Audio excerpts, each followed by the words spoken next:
Hey guys, welcome back to another video. If you're new to my channel, my name's Carissa and I'm an at-home daycare provider of 6 kids daily. I have 12 in total. I'm a mom to 2. Harlow is 10 and Charlie is 7 now. On my channel, I like to do videos on running a home daycare, mom life, hauls, whatever I can really think of and whatever kind of things interest me. If you're not already, please do subscribe and like this video for more future content. All right, let's get right into it. So this week is mental health week, and I just kind of wanted to touch on how I avoid provider burnout, because as many of you know, provider burnout is such a real thing. When you're constantly taking care of everybody else's needs and not your own needs, it can be a very slippery slope to just feeling burnt out, tired, and not wanting to do this anymore. So, like I said, I have been running my day home now for almost 4 years. And in those 4 years, I have definitely had my ups and downs with my mental health. I have myself pretty grounded and in control of what is happening around here. I'm just gonna go ahead and state I am not an expert in all things mental health. I'll just let you guys know I was actually diagnosed with PMDD back in 2015, and I have suffered with that since 2015, and I still do. It was really important for me to figure out how I can help myself during those weeks where I am suffering. If you don't know what PMDD is, it's called premenstrual dysphoric disorder. And basically, we like to describe it as Hell Week in the PMDD community. It's basically just PMS, but like way far gone. So that's really how I can describe it to you. If you guys are interested, maybe I could do a video on my life with PMDD, but for now, I just want to do this video, and I just kind of want to tell you guys how I got through that and what I do on a daily basis just to keep myself grounded, really, is the best word that I can use for this. So back when I started my childcare, I was really looking for a job that was flexible. I could stay home with Charlie because I just knew having a kid with severe ADHD, he was likely going to not be accepted, I guess, in a daycare very easily. So I just decided, you know what? I've been a Girl Guide leader for 9 years. I can do this. I can start my own home daycare, and I'm going to make this my career. My first 2 years, I will say, were a rocky start.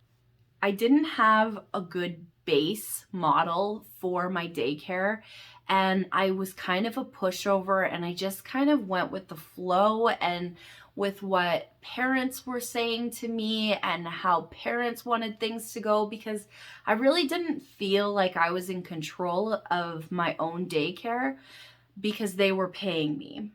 Now, 4 years later, that Carissa is no more. This is my business, and it's so important for me to make sure that the way that my business is run is what's best for me. Otherwise, I'm totally gonna get burnt out, and I have in the past. Like, after 2 years of kids that were like not something I could handle, I was just like at my wit's end, and I just had to get rid of them. I had to get rid of the families and the kids that made this job difficult for me. That was a huge turnaround point for me, because I was able to have kids that respected me, respected my space, were easy to deal with, not constantly fighting. And, you know, not all kids are perfect, and I totally get that. And I'm not even saying all the kids I have in my day home are perfect, but they're kids that I love, they're kids that I connect with, and they're right for me. Like these kids, I have the best group of kids right now. And it's worked out so well for me. So I got rid of all the kids that weren't working for me. I got rid of the families that weren't working for me. And I started integrating more families and getting more aware during interviews of who I was letting in and how I kind of meshed with them.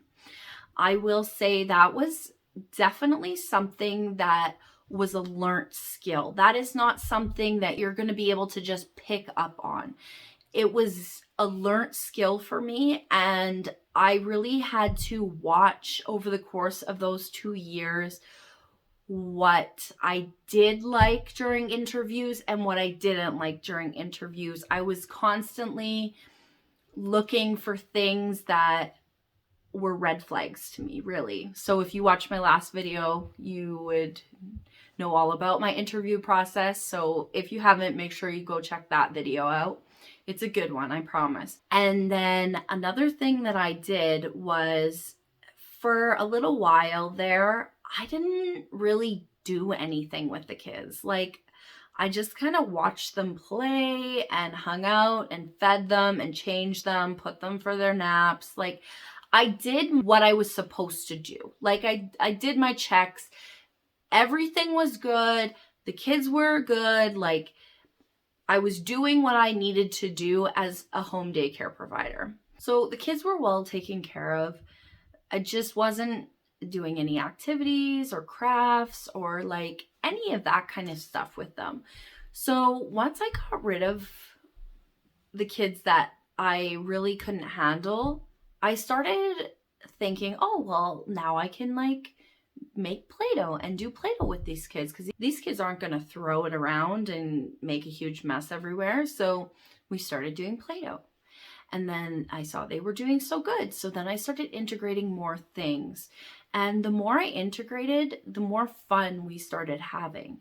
And that was really a turning point for me as well, when I started running it more like a preschool than just eat, sleep, play, mom and dad. Like, honestly, as soon as it became like a game for all of us to play, it started getting really fun. The next thing that I did was I found my problems.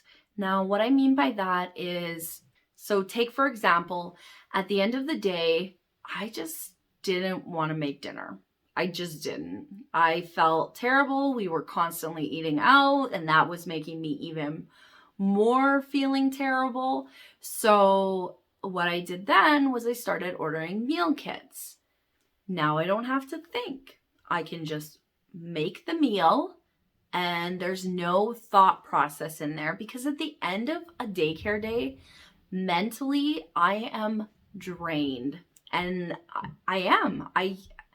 that's where I'm at, right? So we've been getting like HelloFresh and good food and stuff for probably the last, I would say, 2 years. It's helped me exponentially. I don't have to go grocery shopping for my family. All I have to worry about is the day home meals. And that's a good thing, because the day home meals also cover my kids. So when I feed the day home, I feed my kids. So it worked out hand in hand. Another thing that was really like stressing me out was getting the deep cleans of my house done. I could never do it. Like, it was just, again, so much mental capacity at the end of the day. I was just done. I was tired. I didn't want to do anything past the time the kids left. So I started cleaning during the day, taking some time, making myself a schedule, and cleaning while the kids were here. Like, I tried to keep up on things is what I did. And then, because that really wasn't working, because I was always downstairs, I hired somebody to do my upstairs.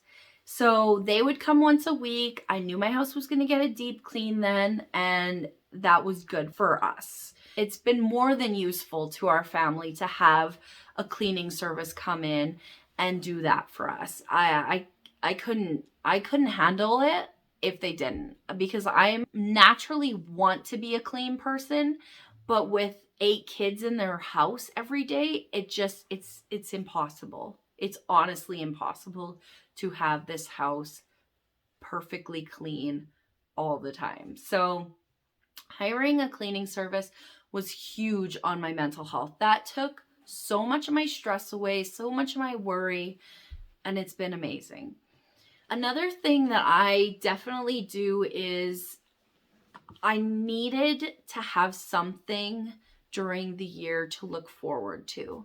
Now, COVID hit and it's kind of taken that away from us, but I'm finding other things that I can look forward to.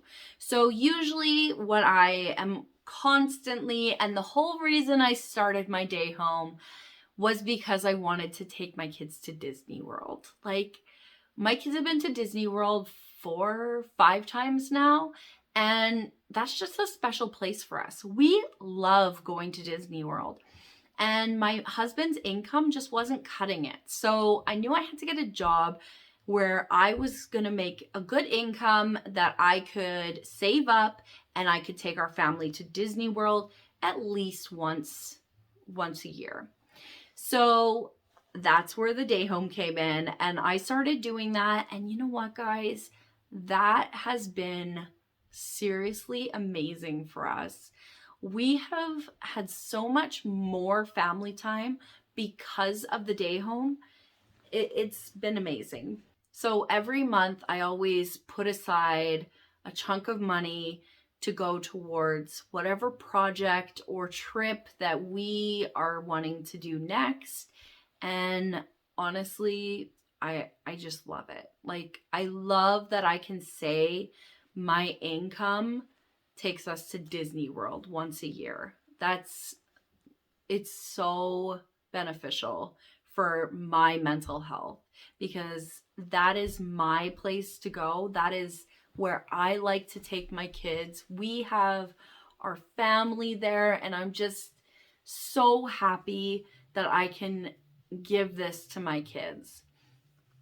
That being said, with COVID and everything, we obviously can't travel outside of Canada anytime soon. So we've been doing a lot of like upgrading to our house instead. Last year we built the garden. This year our whole basement is being redone because of the flood.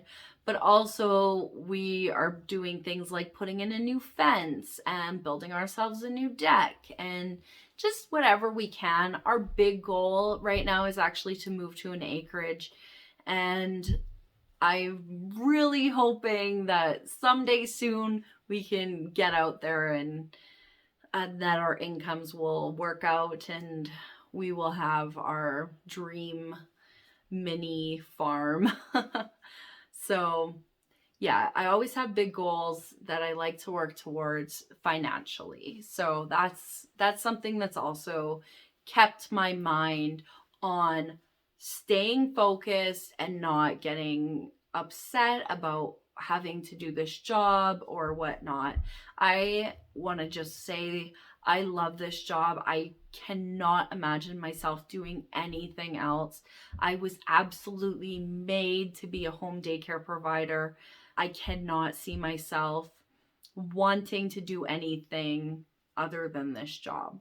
So even if we were to move, I would probably start a new home daycare or just move my home daycare there or whatnot, or even just keep this house and do home daycare down here and live there. I don't know.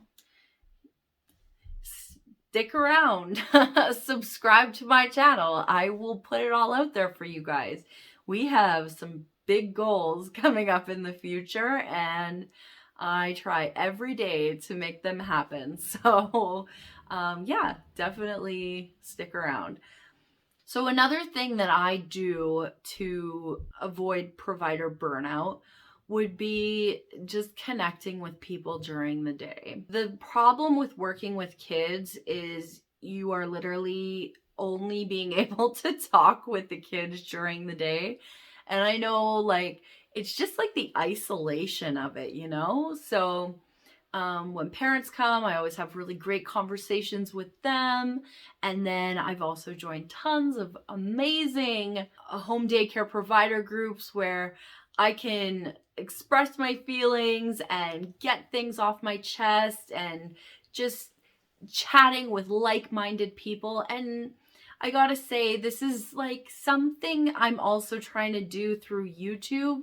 So when you guys leave comments, I love it. I just love that. I love that I can connect with you. You guys can tell me about your home daycare.